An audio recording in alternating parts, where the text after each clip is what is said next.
Y en los protagonistas de hoy, nuestro coach habitual, César Castaño, para hablar del coaching en el deporte.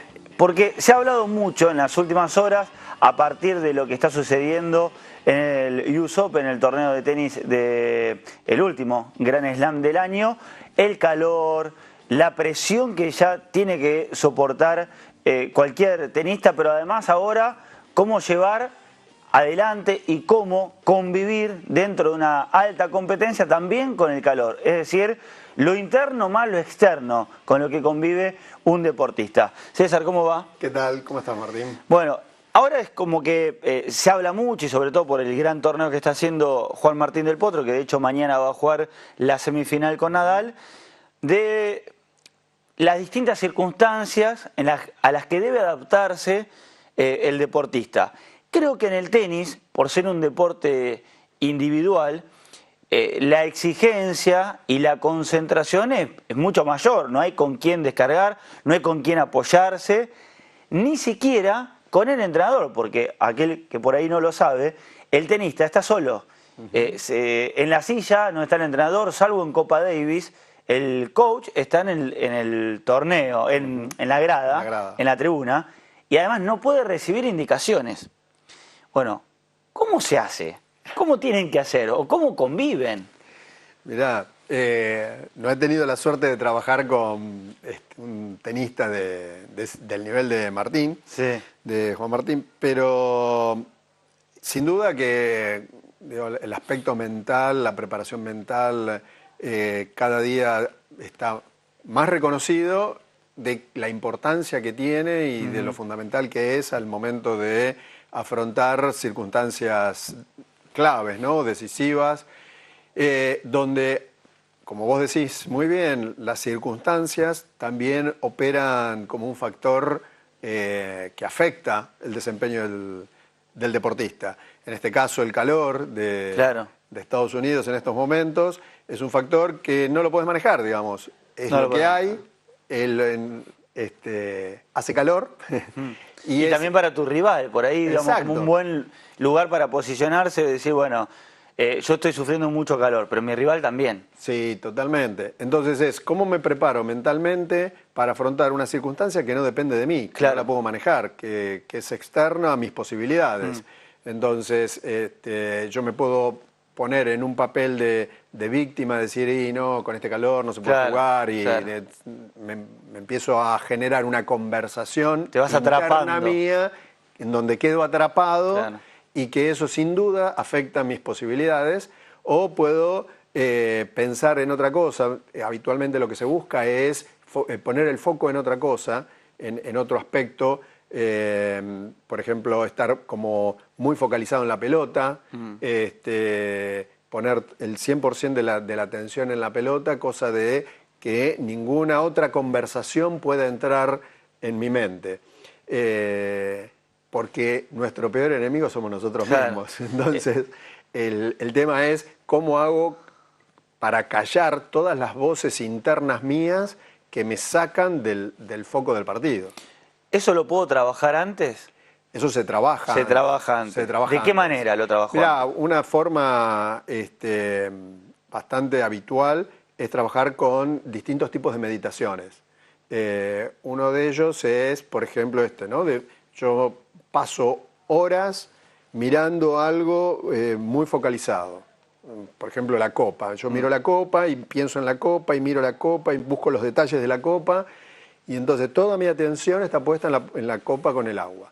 Y me entreno de esa manera. Esa es una de las formas de entrenarse. Por eso digo que después en el partido yo hago foco en la pelota y eso de alguna manera me saca de todos los factores externos. Claro. Y toda mi conversación está en buscar los detalles de la pelota, cómo viene girando, dónde están las rayas, dónde va a picar. Digo, todo mi foco y toda mi conversación interna es exclusiva con la pelota. Siempre se dice, y sigo con el tenis porque me parece que el ejemplo más claro por esto, ¿no? Porque estás solo, porque no tenés nadie con quien charlarlo, sino con vos mismo, porque además, bueno, esto del deporte individual y las decisiones son individuales, más allá del plan de trabajo que por ahí hiciste con tu profe, después ahí, en el momento de llevarlo a cabo, sos vos. Siempre se dice que la diferencia entre los que están en el top 10, en los 10 mejores y el resto, es mental. Mucho más que el juego, que en el juego tal vez hay algunos detalles, pero son mínimos. Pero la diferencia está en lo mental. Yo digo, bueno, pero lo mental lo trabajan todos. Y en ese nivel estamos hablando de súper profesional, ¿no? Sí. Y ahí tienen psicólogos, tienen coaching, tienen todo. ¿Qué manera o qué cambia entre unos y otros?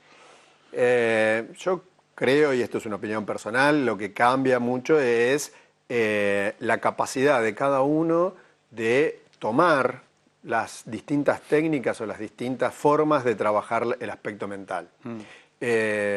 Hay personas, digamos, que fuimos criados en ambientes donde las conversaciones habituales eran negativas o conversaciones habituales familiares eran de ponerse siempre en víctima.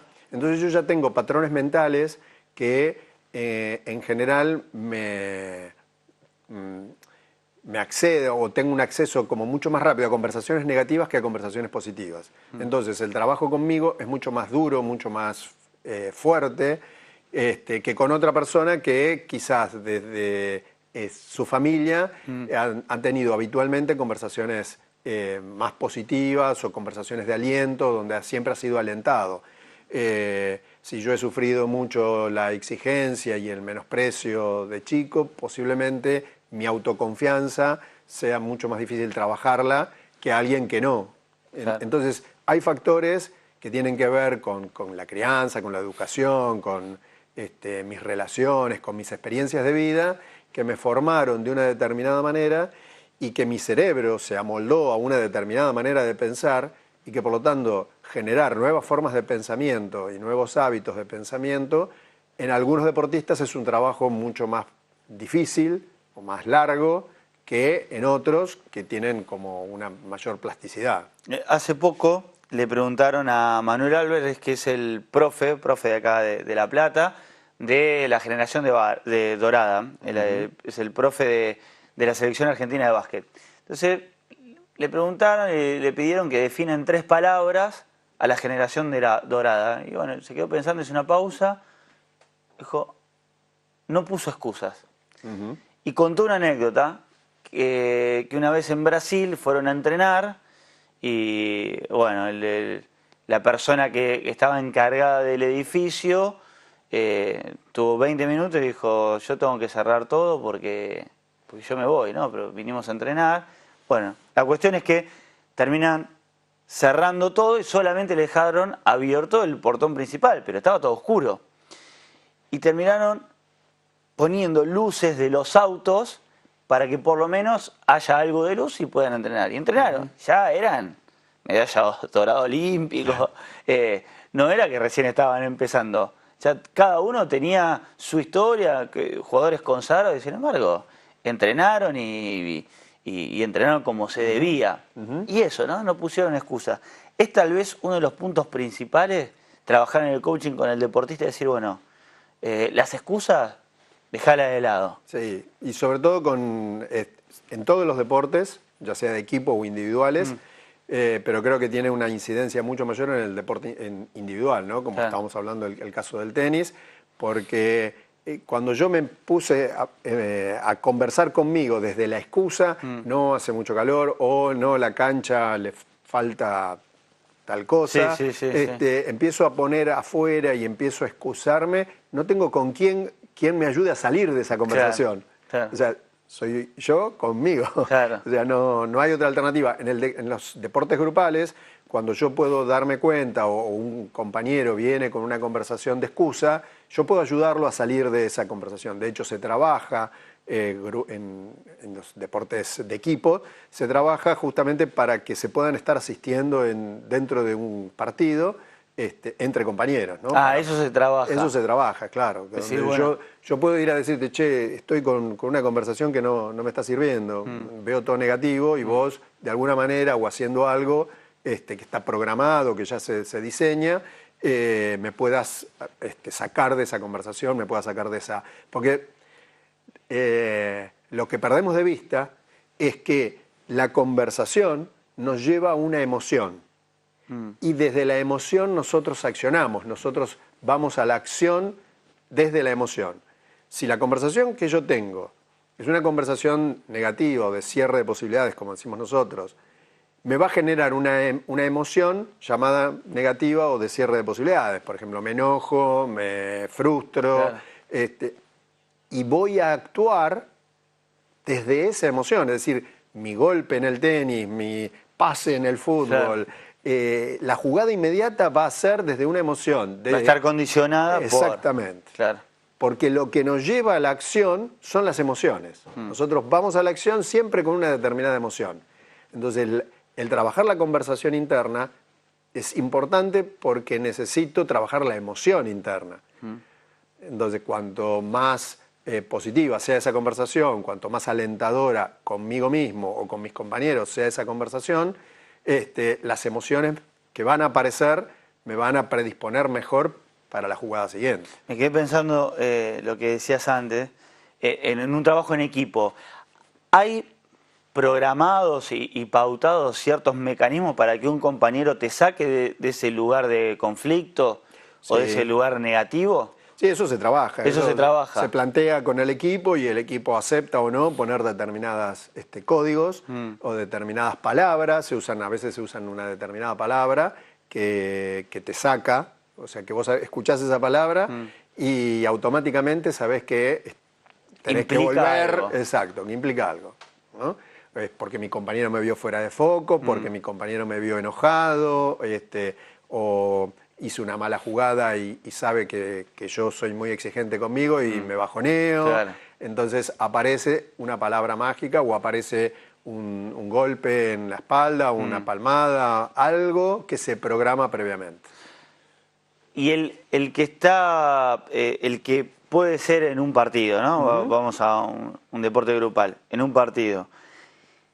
Ese puede, en un partido, sacarte de ese lugar negativo y en otro ser el que cae en ese pozo. Claro, por eso está todo como coordinado. Hay algunas palabras o algunos gestos que se trabajan para todo el equipo y hay otras posibilidades u otras alternativas que elijo con mi compañero más cercano.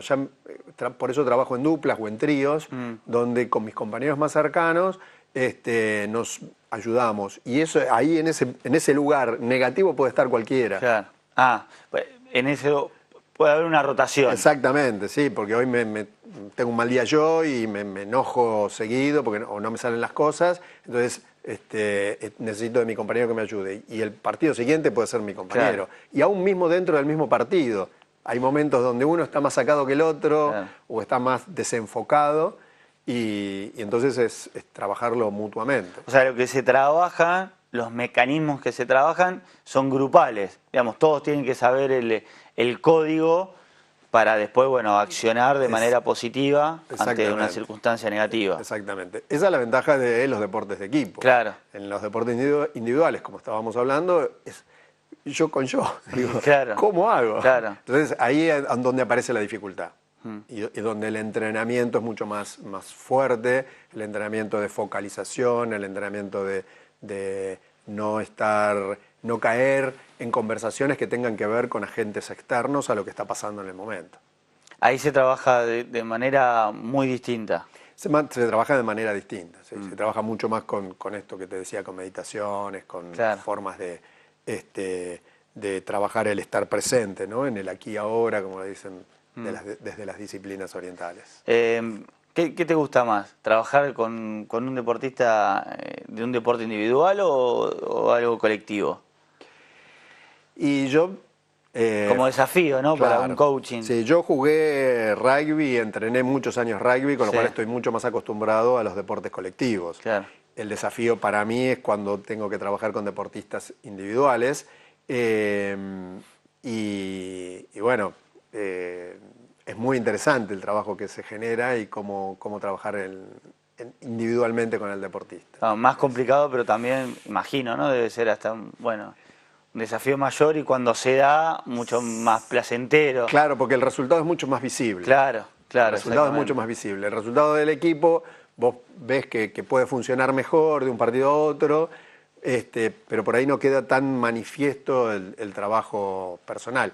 Que más allá, mi trabajo, como el de cualquier coach o psicólogo, es un trabajo que termina siendo secundario, más allá de la importancia que pueda tener, dado que siempre el protagonista es el deportista, ¿no? Hoy pensar en la competencia, en la alta competencia, un deporte profesional, pensarlo al deportista, ya sea individual o grupal, sin una asistencia de un psicólogo deportivo, de un coaching, de alguien que trabaje desde lo externo, es casi imposible, ¿no?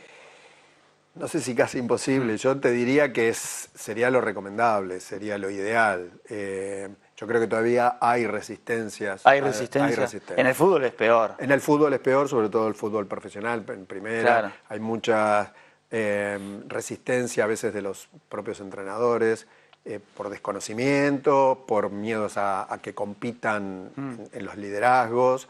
Es más complejo el fútbol profesional. Los deportes amateurs son mucho más accesibles a incorporar este tipo de psicólogo o un coach. Hay diferencias. Pensaba en Sandra Rossi, que es especialista en neurociencia, que trabaja en River, que además un perfil hiper bajo, creo que la habré escuchado hablar 2 o 3 veces y no mucho más, y siempre soy de observar eso, como los deportistas, los futbolistas en este caso, en los momentos de obtención de títulos o jugadores que estuvieron mucho tiempo lesionados y que vuelven a jugar, una de las primeras personas a la que buscan para agradecerle es a Sandra Rossi. Sí, y porque en el caso de Sandra, lo que trabaja en la recuperación de lesiones, la persona que es un trabajo muy intenso y muy interesante, por lo que genera en la persona la posibilidad de poder volver a jugar después de lesiones graves. Claro, pero acá, digamos, por una cosa es el médico y otra cosa es Sandra Rossi, que es especialista en neurociencia, que por ahí está desde otro lugar, y sin embargo en ese momento para el jugador que está fuera de la competencia también tiene un rol muy importante.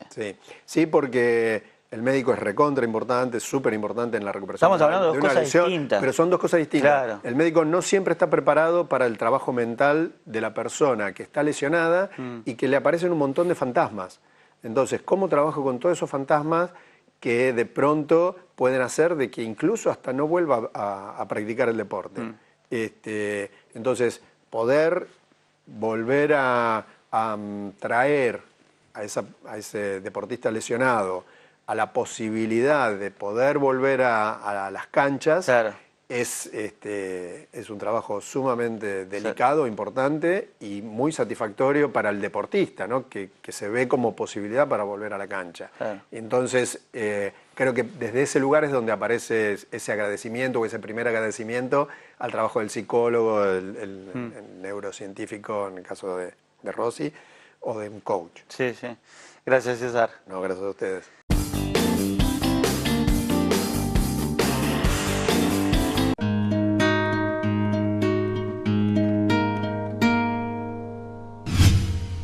Imagen Platense, el canal de la ciudad.